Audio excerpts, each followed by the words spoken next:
To talk about something that's just really going to get your garden going for winter, and it's the one thing that I think is really going to push it to the next level. First, I want to show you two things real quick. One, I was digging in the greenhouse and I found something that's pretty cool, and a lot of people pay good money for this, and we made it for free. So if I dig down here a little bit, I want to show you.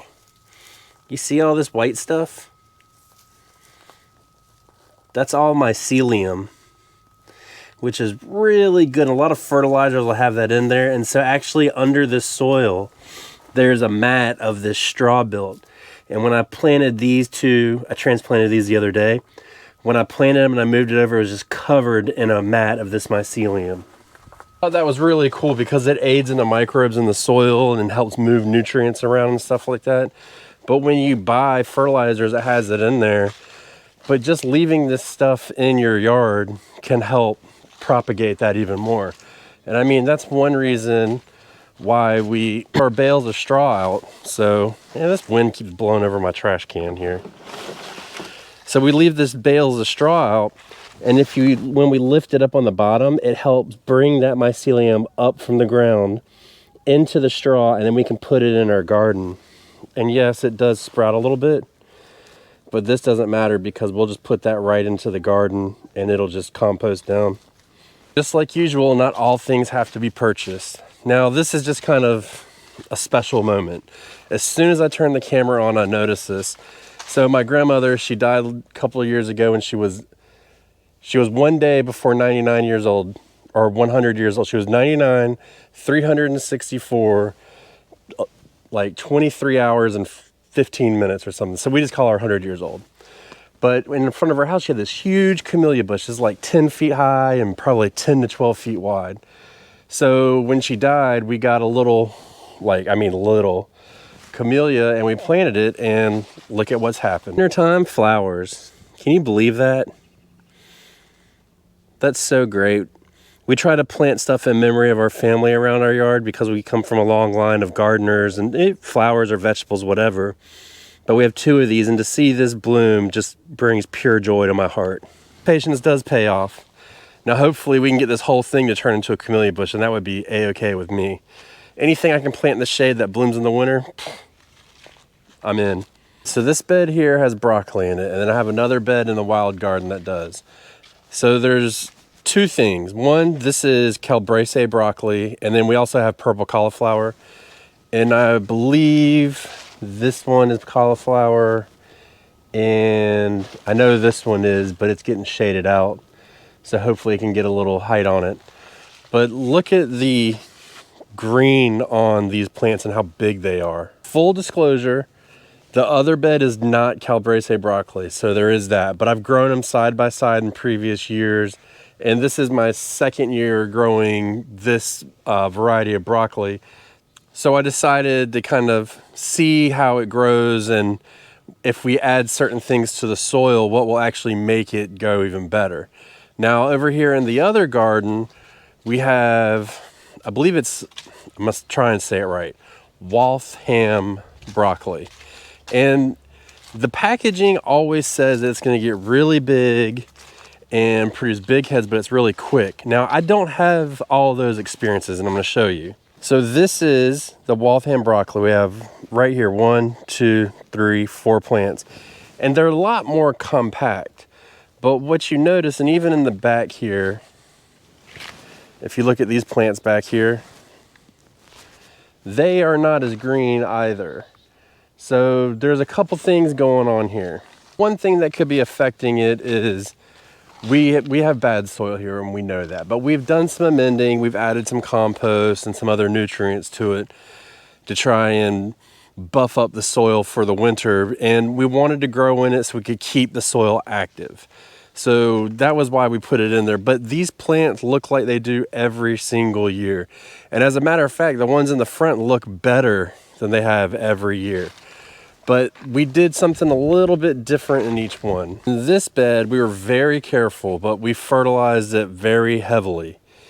And we fertilize everything. So we're famous for putting like a well-balanced, like a 10-10-10, 5-5-5, 3-3-3 fertilizer in our garden. And that means that it is you know, 10% nitrogen, 10% phosphorus, 10% potassium. So we do that a lot. And in the far garden over there, we definitely did that. But in this garden, we added extra nitrogen. And this is something I've been playing with more and more every year. So we added in extra blood meal, and we started this 2 years ago, and we started to see improvements. So I don't like using blood meal. I don't support the factory farming industry. So there is that. And so you can get feather meal, you can get alfalfa meal. Feather meal is the same thing. You know, blood meal is dried blood from factory farms. Feather meal is the feathers. Alfalfa meal is alfalfa, but is really hard to find in my area. So we've looked into like multiple different fertilizers, and some that would be like, I would say like a 10-5-5 or an 8-5-5. And when I looked at the ingredients, I noticed that they all had blood meal, feather meal, and alfalfa meal in it. So it's like, it's a little bit less, but it still has these products in it. So while we try to find alfalfa meal, which we do have a source of alfalfa that we use, and I'll show you that in a second, we definitely put in more blood meal in this garden right here, and it has made a huge difference because these are all very nitrogen heavy feeding plants. And a lot of the plants we grow, if not all of the plants we grow in the winter time, are very nitrogen hungry. So you've got your cabbage, you know, all of your brassicas, kale, broccoli, lettuce, and nitrogen feeds the leaves. But the one thing different about the nitrogen is it's water soluble. So, the more you water, the nitrogen can leach out and break down and leave your soil. So you've got to be replenishing that soil a lot. And so we'll use our chicken manure. We'll use our compost that has chicken manure. We'll use the blood meal. And then we also have been testing, and we don't know for sure yet because this takes a while to break down, but we've been testing this. Been testing using horse feed. And this is a horse feed. It's like $20 for a 40-pound bag. And it's just alfalfa, nothing else. And you can see in our garden where we've added it. And so we added it late, but it takes time for it to break down over waterings and stuff like that. But this will be like a long feed source of nitrogen. Actually added it to all of our beds recently, and it hasn't had time to break down at all. I mean, you see that you can still see the form of the chunks and stuff like that. The only bed we didn't add it in is this turnip bed behind me, because the turnips and the radishes and stuff, they don't need as much nitrogen because they're forming a root. So we've and plus it's so dense in here that we can't get it down to the soil. And ultimately I like to put it on the soil and then cover it and scratch it in and stuff like that. But getting it into the soil works just as well. Probably not as good, but at least it's there and it's ready to break down, especially this time of year. So we definitely did it back here on this bed that we have. Look, I'm walking around with all these. I'm just going to throw it in. So this bed here, it's got the Brussels sprouts and the kale and mustard, collards, and a couple cabbages that were really late planted. But that's all going to feed that because, I mean, if you think about it, what do you eat off these? Nothing but leaves. That's it. And so that's what nitrogen builds, is leaves. When we plant, if you watch the garlic video, you see that we put fertilizer in the hole at the same time, or the furrow, however you decide to do it. But then afterwards, we'll take this and we'll come by and we'll side dress each plant or each row. And I don't really have a whole lot of this blood meal left, but you'll get the idea of it. And so this will help because this is an organic fertilizer. I believe it's organic. And it takes time to break down. So you don't feed it right away, because there is something else we can add, which I'll show you after I get this in. So let it shine, shine, shine, shine on me. Let it shine, shine, shine, shine on me.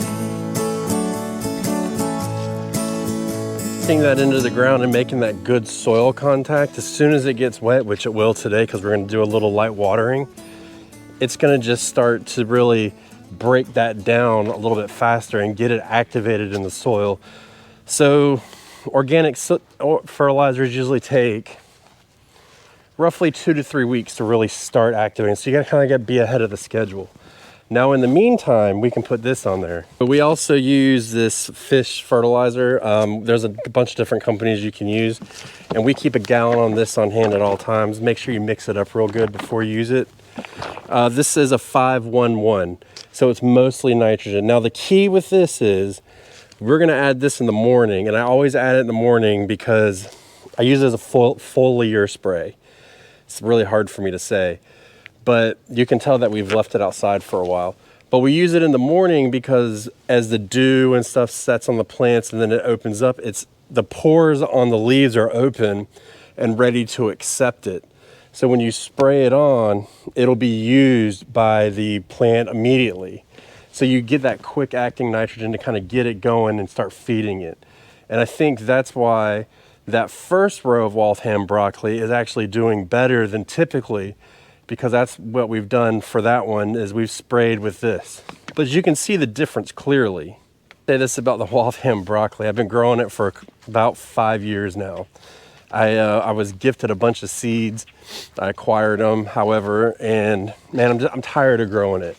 So that's why I've been working this Calabresian, and I believe, if I'm not mistaken, this is the last crop of that I'll grow. For no simple reason other than I'm tired of looking at the same thing every year. And to be totally honest, I'm going back here to the Calabrese broccoli now. I mean, you let me know, which would you rather have? Look at that plant. That's just a big, giant plant. And what this means is because these leaves are getting so big that, let's see if we're even heading yet. We might be about to start heading. That the bigger leaves mean bigger heads of broccoli. It's something that I can't totally attest to. I don't know completely, but I know that the Waltham broccoli has smaller leaves, and it does in fact have smaller heads of broccoli on it. So I would rather have fewer plants and bigger heads personally. But it depends on the size of the garden. So just really high nitrogen, and you can't feed some of these plants enough because they're eating it up and they're soaking it up constantly. And so when we put our onions in, we're gonna be constantly giving them nitrogen, getting that growth just as big as possible, as fast as possible. Now that doesn't mean we won't use that well-balanced fertilizer. We'll put that in the hole too at first, but then we're gonna come back and we're gonna keep side dressing with that high nitrogen and then doing that foliar spray. And the compost tea that I've been making, I talked about it briefly in a couple videos, and I can talk about it more if you guys would like. We definitely, that fish seaweed fertilizer goes into that as well. And so that's in that fertilizer spray. So it's just activating it more and more. So with that being said, if you guys have used this or if you've noticed any difference, let me know in the comments. But I got to get to the store and I got to get some more fertilizer because it is time to feed these plants before it gets too cold. We got like at least 2 more weeks of good warm weather. Who knows how long it'll last, so I want to get as much growth as possible. Let it shine.